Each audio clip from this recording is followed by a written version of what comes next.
রাজনৈতিক মাঠে আওয়ামী লীগের অবস্থা এখন প্রবাসী সুন্দরী বউয়ের মতো অবস্থা।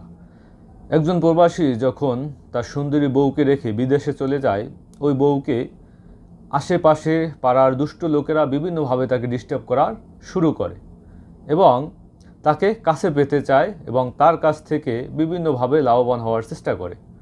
তো সেই জায়গা থেকে আওয়ামী লীগ, আপনারা জানেন যে 5ই আগস্ট আওয়ামী লীগের যে সরকার প্রধান এবং তাদের যে সেই 300 এমপি মন্ত্রী সবাই দেশ ছেড়ে পালিয়ে যাওয়ার পর অথবা ক্ষমতাচ্যুত হওয়ার পর তখন এই আওয়ামী লীগের যে ভোট ব্যাংক, সেই ভোট ব্যাংকটাকে বিভিন্নভাবে বিভিন্ন রাজনৈতিক দল ব্যবহার করার চেষ্টা করতেছে। সরাসরি তাকে বিবাহের প্রস্তাব কিন্তু তারা দিতেছে না, কিন্তু তার যে সেই সৌন্দর্য, তার যে সেই রূপলাবণ্য, সেই রূপলাবণ্য ভোগ করার জন্য এই রাজনৈতিক দলগুলো এখন ব্যস্ত। এই জন্যই তারা বিভিন্ন সময় এসে বিভিন্ন রকমের কথা বলতেছে। আসসালামু আলাইকুম।